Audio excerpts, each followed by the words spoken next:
नमस्ते दोस्तों, स्वागत है आप सभी का home science classes with Mohini ma'am में। आज की क्लास में हमारी जो प्रैक्टिस चलेगी वो किस चीज़ की प्रैक्टिस होगी? एस्टेट। ठीक है, एस्टेट की हम यहाँ पर प्रैक्टिस करेंगे, जो कि आपका 19 को एग्ज़ाम है। ठीक है, 19 जून को इसका एग्ज़ाम है, तो हम इसकी तैयारी कर रहे हैं बीपीएससी की, क्योंकि इस समय जो एग्ज़ाम आपका सिर पर है वो ज़्यादा आवश्यक है। तो मुझे मालूम है टेक्सटाइल है, न्यूट्रिशन साइंस है, ये सब आप पढ़ ही रहे होगे, और ऐसा नहीं, मैं इसके भी वीडियोस आपके कल की क्लास में ये वीडियोस भी आपको देखने को मिलेंगे। लेकिन जो आज का है बहुत स्पेशल क्वेश्चन होंगे, एक बार आप सरसरी नज़र डाल लीजिए, क्योंकि इस समय स्वच्छता सर्वेक्षण बहुत ज़्यादा मतलब कहते हैं ना जोर शोर पर चल रहा है। तो इस समय हमने कूड़े करकट से जो प्रश्न बनते हैं, ओके, और साफ़ सफाई से, बर्तनों की सफाई से, मतलब ख़ास तौर से इसमें जो प्रश्न होंगे वो साफ़ सफाई से, डस्टबिन से, ठीक है। और देखिए सारे एक बार मैं आपको नज़र डलवा देती हूँ, जिससे आप लोग क्लास को स्किप ना करें बिल्कुल। ठीक है, जल्दी से, मैं बहुत जल्दी करूँगी, एक बार आप देख लीजिए क्वेश्चन। सुलभ शौचालय के कई प्रश्न आपको इसमें मिल जाएंगे। ठीक है, तो चलो स्टार्ट करते हैं अब। ओके, स्टार्ट करते हैं क्लास को, तो देख लीजिएगा, पूरी क्लास बहुत इंपॉर्टेंट है। और उसके बाद हम जो क्लासेस चला रहे हैं रेगुलर अपने चैनल पर, वो आपको देखने को मिलेंगी। तो क्वेश्चन 1 आपको दिख रहा होगा बोर्ड पर। घर से मक्खियों को भगाने के लिए प्रयोग किया जाता है। ए है फ्लिट का, बी है गंधक का, सी है डीडीटी का, और डी है एल्ड्रिन का। तो हम लोग फ्लिट का प्रयोग क्या करते हैं? घर से मक्खियों को भगाने के लिए करते हैं। ठीक है, क्या करते हैं? फ्लिट का प्रयोग करते हैं घर से मक्खियों को फैलाने के लिए, क्योंकि जब मक्खियाँ बैठती हैं भोजन पर तो क्या करती हैं? कीटाणुओं को छोड़ देती हैं, जिससे कि आपको या फिर मच्छर होते हैं, तो इनसे क्या बहुत सारे पेट संबंधी समस्याएं हो जाती हैं। मतलब मच्छर पानी को गंदा करते हैं, या मक्खियाँ हैं खाने पर बैठती हैं गंदे पैरों को लेकर, तो इससे क्या है, हैजा जैसी समस्याएं, ये सारी समस्याएं देखने को मिलती हैं। गंधक जो होता है, ये क्या है, चर्म रोग के लिए बहुत ज़्यादा फ़ायदेमंद होता है। जो मतलब तालाब का जो पानी होता है उसमें गंधक पाया जाता है, सल्फर पाया जाता है, और ये हमारे शरीर के चर्म रोगों को दूर करने का काम करता है। डीडीटी भी आप जानते हैं, कीटाणुनाशक मतलब पाउडर होता है, और कीट पतंगों से बचाव के लिए हम डीडीटी को छिड़कते हैं। ओके, तो ए ऑप्शन करेक्ट था। बढ़ते हैं क्वेश्चन नंबर 2 की बात करते हैं। यदि मोहल्ला कॉलोनी की सार्वजनिक नाली ना हो तो गंदे पानी की निकासी के लिए क्या करना चाहिए? ए है पानी को घर के बाहर ना जाने देना चाहिए, बी है घर के बाहर गहरा पक्का गड्ढा बनवाना चाहिए, जिनकी समय समय पर सफाई करते रहना चाहिए, सी है पानी को सड़क पर छोड़ देना चाहिए, डी है उपर्युक्त सभी।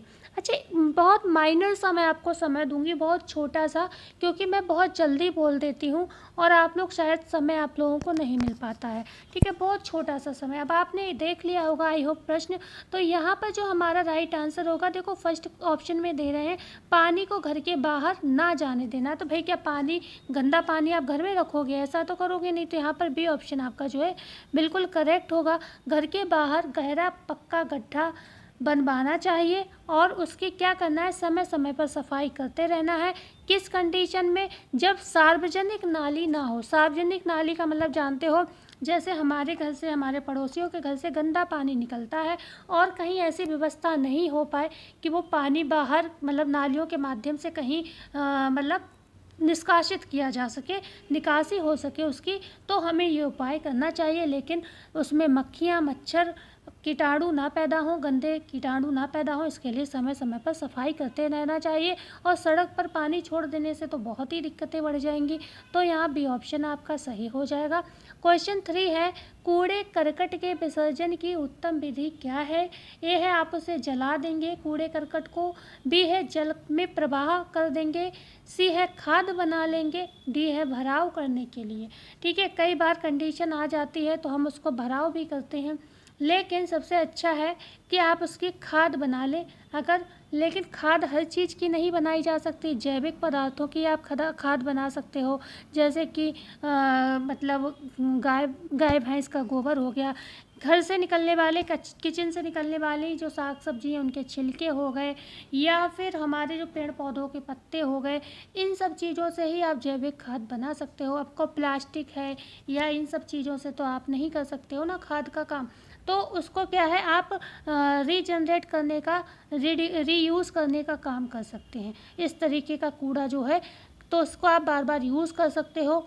ठीक है। क्वेश्चन नंबर 4 है, जैसे कि पॉलीथीन है, पॉलीथीन को क्या है आप कूड़ा समझकर बार बार फेंकोगे तो पॉलीथीन का ढेर लग जाएगा।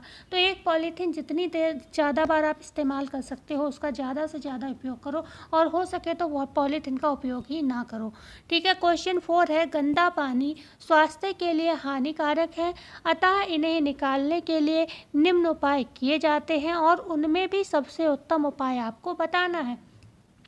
हम सभी जानते हैं जो गंदा पानी होता है हमारे स्वास्थ्य के लिए हानिकारक होता है, अतः इन्हें निकालने के लिए कुछ उपाय करने होते हैं। उनमें से भी उपाय तो दिए हैं, पर उत्तम उपाय कौन सा होगा ये आप बताएंगे। ए ऑप्शन है अपनी नाली की समुचित सफाई करना, बी है पालिका और नगर वासियों का आपसी सहयोग होना, सी है पक्की फर्श व अच्छी ढाल वाली नालियाँ होना, या डी है उपर्युक्त सभी। तो भाई ये सभी बेस्ट हैं, है कि नहीं है। सबसे पहली बात है जो नालियाँ आपने बनाई है उनकी समुचित सफाई करो, ठीक है, ये भी सही है। जो नगर पालिका है, नगरवासी हैं, वो आपसी सहयोग से भी क्या कर सकते हैं, कार्य कर सकते हैं। और पक्की फर्श व अच्छी ढाल वाली नालियाँ बनाई जा सकती हैं जिससे पानी रुके नहीं कहीं गंदा। डी ऑप्शन यहाँ हमारा बिल्कुल ही सही हो जाएगा। तो क्लास अगर अच्छी लग रही हो तो भाई लाइक कर दिया करें, शेयर कर दिया करें, चैनल को सब्सक्राइब कर दिया करें। अभी आपका करंट में एग्ज़ाम है और सोचो आप इतनी मेहनत कर रहे हो और सफलता ना मिले तो आपको कैसा लगता है। ठीक है। तो वैसे ही समझ के आप, हमें बहुत मोटिवेशन मिलता है। सच बताऊं, एक सब्सक्राइबर बढ़ता है तो ऐसी एनर्जी मिलती है कि हाँ मतलब नहीं मुझे छोड़, कभी कभी हताशा होती है, 2 दिन 3 दिन कोई सब्सक्राइबर वगैरह नहीं बढ़ते, बहुत निराशा होती है, ऐसा लगता है क्यों ही लगी हूँ, क्या है, कुछ नहीं है। ठीक है। लेकिन एक भी उस बीच बढ़ जाता है तो एक ऐसी एनर्जी आती है कि जैसे कि ग्लूकोज पीने से भी शायद ना आए। ठीक है। ग्लूकोज पीने से भी एनर्जी नहीं आएगी जो एनर्जी मुझे सब्सक्राइब, लाइक, मुझे क्या कोई भी यूट्यूबर है उसे आती है। तो प्लीज़ चैनल को लाइक शेयर सब्सक्राइब कर दिया करिए। क्वेश्चन 5 है, घर में नालियों को साफ करना चाहिए। अच्छा, एक चीज़ मैं नोटिस करती हूँ, प्रैक्टिस मैं भी करा रही हूँ और लोग भी करा रहे हैं, लेकिन एक भेड़ चाल मैं नोटिस करती हूँ कि किसी के चैनल को मतलब देख लिया उस पर 1000 सब्सक्राइबर हैं, 2000 है, तो उसको तो सब सब्सक्राइब करेंगे। ठीक है, चाहे सेम चीज़ मिल रही हो। लेकिन जिस पे नहीं है उसको ये सोच लेते हैं अरे अरे जब तक आप लोग सपोर्ट नहीं करोगे तब तक वो भी कैसे बढ़ेगा आगे। ठीक है। तो जिनके कम होते हैं उनको और लोग इग्नोर करके चले जाते हैं कि बेकार हैं। अरे भाई हम लोग नए हैं, हमें भी मौका दीजिए। वो लोग तो बहुत पुराने हैं, वो कर रहे हैं, उनका तो देखते ही हो आप, लेकिन हमें भी देख तो हमें भी रहे हो, लेकिन बस वही बात है सपोर्ट नहीं कर रहे हो। घर में नालियों को साफ़ करना चाहिए। ए है पानी से, बी है पोटेशियम क्लोराइड से, सी है गंधक से, डी है फिनाइल से, सॉरी फिनाइल होगा यहाँ पर। तो हम घर में जो नालियों की सफाई करते हैं तो उनमें क्या करना चाहिए, हमें फिनाइल डाल देना चाहिए, जिससे क्या है एक तो थोड़ी जो स्मेल है वो दूर हो जाएगी, दूसरा आपके जो कीटाणु हैं, जो मच्छर मक्खी पनप रहे हैं, वो भी उससे मर जाएंगे। ठीक है। बढ़ते हैं हम आगे, क्वेश्चन नंबर 6 की बात करेंगे। चीनी मिट्टी के बर्तन के दाग को साफ करने के लिए क्या प्रयुक्त होता है। ए है चूने का घोल, बी है शीर का, सी है नमक का घोल, डी है इमली के पानी का घोल। तो यहाँ पर आप चीनी मिट्टी के अगर बर्तन को धोगे तो किसका प्रयोग करोगे, यहाँ पर सिरके का प्रयोग करोगे। चीनी मिट्टी के बर्तन वैसे तो नॉर्मल हम साबुन वगैरह से भी धो लेते हैं, लेकिन कोई रखे रखे ज़्यादा गंदे हो जाते हैं तो आप सिरके के प्रयोग से उसे साफ कर सकते हो। क्वेश्चन नंबर 7 है, फूलदान में फूलों को अधिक समय तक ताज़ा रखा जा सकता है। ए है पानी में थोड़ी चीनी डालकर, बी है पानी में थोड़ा नमक डालकर, सी है फूलदान को धूप में रखकर, डी है फूलदान को बंद कमरे में रखकर। तो यहाँ हमारा जो राइट आंसर होगा वो होगा बी ऑप्शन, पानी में थोड़ा नमक डाल देंगे तो क्या होगा, जो फूल है वो अधिक समय तक ताज़ा रहेंगे। जो आपकी फूलों की सजावट की बात करते हैं हम लोग, तो ये क्या जो पुष्प व्यवस्था थी, पुष्प व्यवस्था का जो आरंभ माना जाता है वो 6वीं शताब्दी से माना जाता है। कहाँ हुई थी, जापान में स्टार्ट हुई थी, ये भी ध्यान रखिएगा आप। इसमें 3 आधार प्रतीक माने जाते हैं। अगर आपसे पूछा जाए जो हम फ्लावर को डेकोरेट करते हैं, पुष्प व्यवस्था करते हैं, तो इसके कितने प्रतीक हैं, तो इसके 3 आधार प्रतीक माने जाते हैं। आधार प्रतीक माने जाते हैं, वो प्रतीक क्या हैं, सिन, सो और हाई की। ठीक है, सिन, सो और हाई की। तो ये क्या है, 3 प्रतीक सिन सो है कि सिन का मतलब यहाँ पर ये होता है, मतलब हमारे जो सबसे ऊपर जाती है ये टहनी, मतलब स्वर्ग को इंगित करती है। जो टहनी सबसे ऊपर जाती है उसे सिन कहते हैं और ये स्वर्ग को रिप्रेजेंट करती है। ठीक है, स्वर्ग को ये रिप्रेजेंट करती है। दूसरी टहनी होती है सो। सो क्या होती है, पृथ्वी को इंगित करती है, बीच में पृथ्वी है। और हाई की सॉरी बीच में मनुष्य है, सॉरी उल्टा बोल दिया, तो बीच में मनुष्य है तो मनुष्य को इंगित करती है। और ये यहाँ पर जो लास्ट टहनी होती है ये हाइकी कहलाती है, जो कि हमारी पृथ्वी को इंगित करती है। ठीक है, तो ये होती है फूल दान, मतलब फ्लावर को, मतलब फ्लावर से संबंधित कुछ प्रश्न पूछे जाते हैं, तो कुछ बता दिए मैंने, 2-3 प्रश्न अगर यहाँ से बनते हैं। क्वेश्चन नंबर 8 है, लोहे के बर्तनों को किस पदार्थ से साफ करना चाहिए? ए है विम द्वारा, बी है सोडा द्वारा, सी है राख द्वारा, या डी है सामान्य साबुन के द्वारा। तो लोहे के विषय में आप जानते हो लोहा क्या है। लोहे के बहुत सारे बर्तन हम घर में इस्तेमाल करते हैं, जैसे कि तवा है, कढ़ाई है, चिमटे हैं, कलछी हैं, ये लोहे के ही हमारे यहाँ ज़्यादातर होते हैं। ऐसा क्यों है, हम इसका प्रयोग क्यों करते हैं? क्योंकि ये ऊष्मा के क्या होते हैं, अच्छे संवाहक माने जाते हैं। ऊष्मा के ये अच्छे संवाहक माने जाते हैं।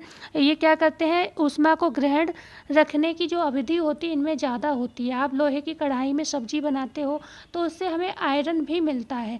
ठीक है, तो ये भी लॉजिक है, इसलिए भी हम लोहे के बर्तनों का उपयोग करते हैं। अब जब बर्तन उपयोग करोगे तो गंदगी होगी, लेकिन पुराने समय में चूल्हे पर ज़्यादातर खाना बनता था, इसलिए इसका आंसर राख माना जाता था। लेकिन आज के समय में हम गैस पर खाना बनाते हैं, तो सामान्य साबुन द्वारा जो है लोहे के बर्तनों को हम साफ कर सकते हैं। क्वेश्चन नंबर 9 है, सजावट का अर्थ है, ए है पर्दे लगाना, बी है चित्रों से घर सजाना, सी है फूलों से घर सजाना, डी है घर को सुव्यवस्थित रखना। तो हमेशा सजावट का मतलब ये होता है कि घर को सुव्यवस्थित रखना। ठीक है, कैसे भी करके बस घर अच्छा लगना चाहिए, साफ रखना चाहिए, होना चाहिए और आकर्षक होना चाहिए और आपको शांति प्रदान करने वाला हो। गंदा घर जो होता है वो कहीं ना कहीं चिड़चिड़ाहट पैदा करता है। क्वेश्चन नंबर 10 है, चांदी के बर्तनों की सफाई करनी चाहिए। ए है सफ़ेद सिरका से, बी है गर्म पानी से, सी है नमक से, डी है उपर्युक्त सभी से। तो यहाँ पर इन तीनों ही चीज़ों से हम चांदी के बर्तनों को साफ कर सकते हैं। क्वेश्चन नंबर 11 है, भारत सरकार द्वारा शौचालय की किस योजना के लिए अनुदान दिया जाता है? ए है जल संवहन विधि के लिए, बी है सेप्टिक टैंक विधि के लिए, सी है सुलभ शौचालय योजना के लिए, डी है उपर्युक्त सभी के लिए। तो यहाँ पर बात हो रही भारत सरकार ने शौचालय की किस योजना के लिए अनुदान दिया है।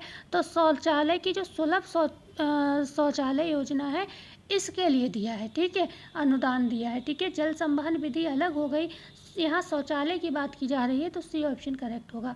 आप विश्वास नहीं करोगे कि चैनल को सपोर्ट करने कोई नहीं आता है, लेकिन कुछ कमेंट अच्छे आते हैं बच्चों के जिनके उनको नहीं।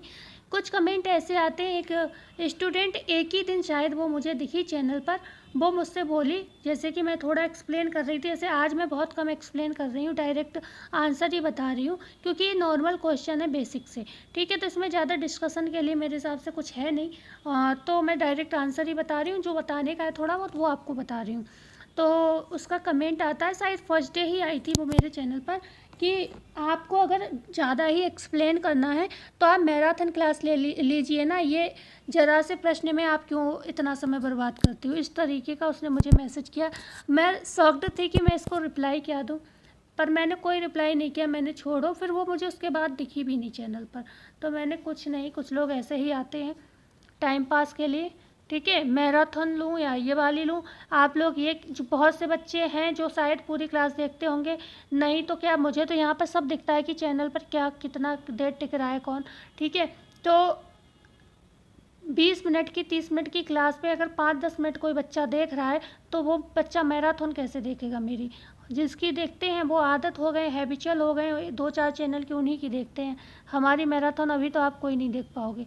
ठीक है, क्योंकि हमारे पास इतनी व्यवस्था नहीं है अभी आपको पढ़ाने की। क्वेश्चन नंबर 12 है, पर्यावरण प्रदूषण का प्रभाव पड़ता है, क्योंकि हम लाइव नहीं कर पाते हैं और लोग लाइव भी कर लेते हैं।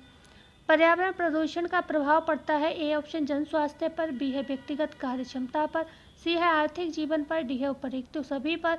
तो पर्यावरण का जो प्रदूषण होता है, ठीक है, पर्यावरण आप जानते हो कि हमारे आसपास का जो भी वातावरण है, ठीक है, चाहे पेड़ पौधों वाला हो गया, चाहे हम लोगों का बनाया हुआ हो गया, जैसे हम लोग रहते हैं, हमारा समाज है, तो ये एक तरीके का पर्यावरण है, ठीक है। लेकिन जब वो पर्यावरण प्रदूषित होता है कुछ कारणों से, ठीक है, जो हमारे स्वास्थ्य को इफेक्ट करे, हमारे वातावरण को इफेक्ट करे, हम उसे प्रदूषण कहते हैं।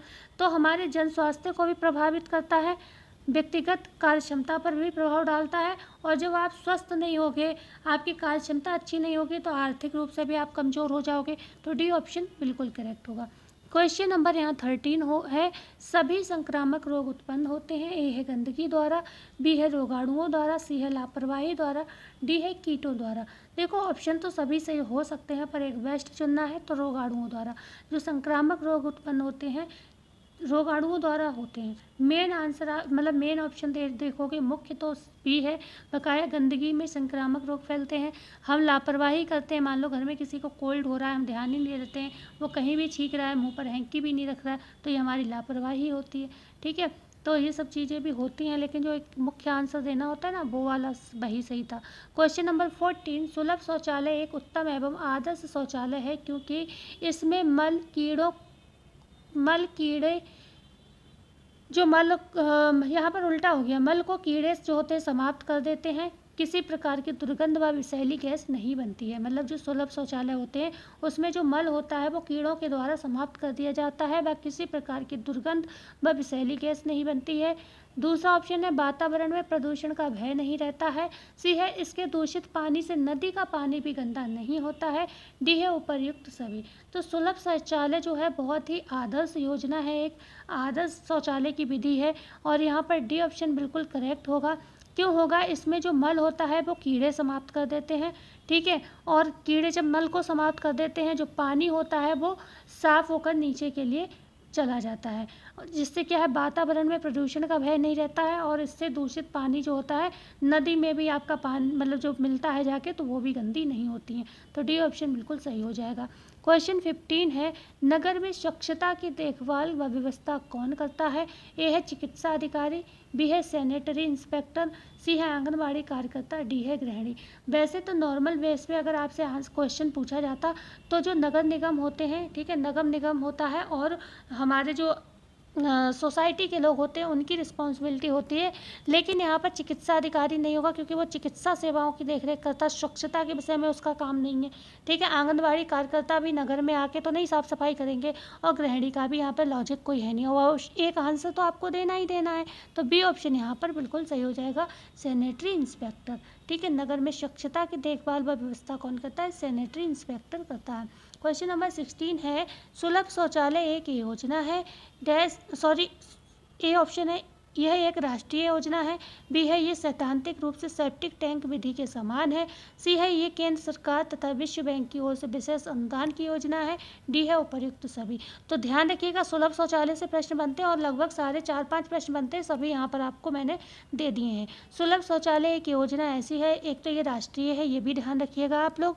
दूसरा, ये सैद्धांतिक रूप से सेप्टिक टैंक विधि के समान ही है, बस थोड़ा सा इसमें डिफरेंस है। और तीसरा क्या, ये केंद्र सरकार विश्व बैंक की ओर से अनुदान भी प्राप्त करती है ये योजना, तो डी ऑप्शन बिल्कुल सही हो जाएगा। ध्यान रखिएगा कौन कौन अनुदान दे रहा है, केंद्र सरकार और विश्व बैंक। क्वेश्चन नंबर 17, यह गहरा गड्ढा या टैंक खोद कर मल विसर्जन की वह आधुनिक तकनीक है जिसे समय समय पर साफ कराना पड़ता है। ए है जल संवहन विधि, बी है सेप्टिक टैंक विधि, सी है संडास विधि, डी है इनमें से कोई नहीं। तो यहाँ पर क्या है, ये बी ऑप्शन सही होगा, सेप्टिक टैंक विधि। ये गहरा गड्ढा या टैंक होता है और इसमें क्या है, मल विसर्जन की है तो आधुनिक तकनीक, लेकिन समय समय पर इसको साफ कराना पड़ता है।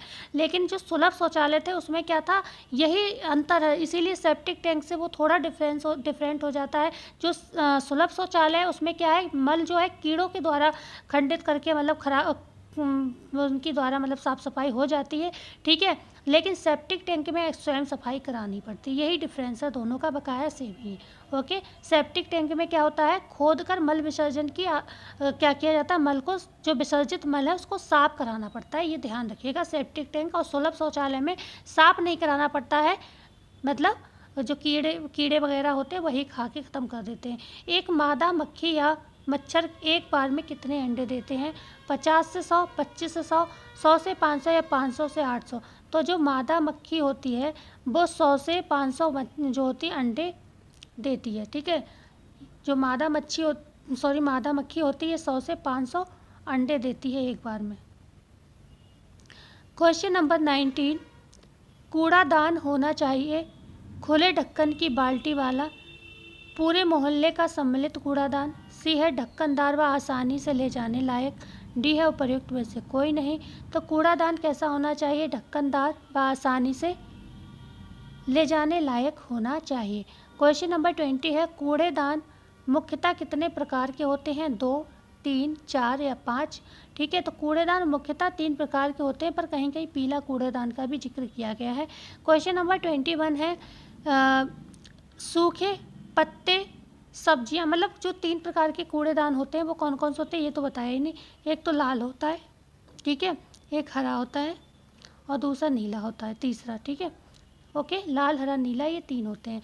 क्वेश्चन नंबर 21 है, सूखे पत्ते सब्जियां व बचा हुआ खाना किस प्रकार के डस्टबिन में डाला जाता है? ए है लाल, बी है हरा, सी है नीला, डी है उपर्युक्त सभी।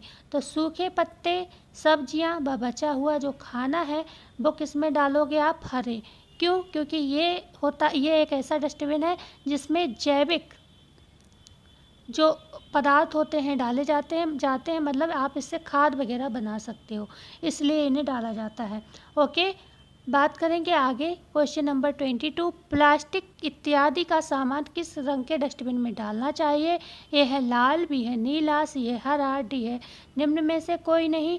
तो आप नीले रंग के जो डस्टबिन होते हैं उनमें प्लास्टिक, मतलब जिनको दोबारा उपयोग किया जा सकता है, रीयूज़ किया जा सकता है, उसको हम क्या डालते हैं, किस में डालते हैं? नीले रंग के, मतलब जिसको हमें पुनर्विकसित करना होता है जिस सामान को, उसको हम नीले रंग में डालते हैं, खासतौर से प्लास्टिक वगैरह, ठीक है। बात करेंगे क्वेश्चन नंबर 23 की, बायोमेडिकल कचरे को किस रंग के डस्टबिन में डालना चाहिए? ए है लाल, बी है हरा, सी है पीला, डी है नीला। इन्हीं क्वेश्चंस को ध्यान रखिएगा। इस समय लाल, नीला, हरा डस्टबिन के संबंध में बहुत ज़्यादा नगर निगम जोर दे रहा है, तो हो सकता है ये प्रश्न बन जाए। तो बायोमेडिकल जो कचरे होते हैं वो डाले जाते हैं लाल रंग में, जैसे जो हॉस्पिटल से वेस्टेज निकलता है ना, तो वो मेडिकल कचरा कहा जाता है, तो उसको लाल रंग के डस्टबिन में डालना चाहिए। तो क्वेश्चन नंबर 24 है, ग्रामीण क्षेत्रों में कूड़े को साधारण कूड़े से अलग विसर्जित करना होता है क्योंकि इसमें अधिक बदबू पाई जाती है। ध्यान रखिएगा, क्वेश्चन को ध्यान से पढ़िएगा। ग्रामीण क्षेत्रों में जो कूड़ा होता है उसको साधारण कूड़े से अलग विसर्जित करना होता है क्योंकि बी है, गोबर से बायोगैस बनाई जा सकती है जो खाना पकाने व सड़े गोबर से खाद बनाने के काम आती है।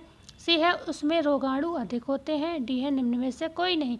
तो यहाँ पर बी ऑप्शन सही है क्योंकि गांव में क्या होते हैं, जानवर पले हुए होते हैं, तो उनसे क्या है, गोबर वगैरह प्राप्त होता है, तो गोबर से बायोगैस बना सकते हैं और इससे क्या है, ये खाना वगैरह पकाने के काम आ जाएगी। और भी कुछ बच जाए तो उससे जो खाद बनाई जा सकती है, और जो ये गैस का यूज़ हो जाता है, फिर उसमें जो वेस्ट गोबर बचता है वो कहीं ना कहीं खाद बाद में उपयोग कर लिया जाता है। क्वेश्चन नंबर 25, पिस्सू कहाँ रहते हैं? कूड़े में, जानवर के शरीर में, गंदे पानी में, डी है चारपाई में। तो भाई पिस्सू कहाँ रहते हैं?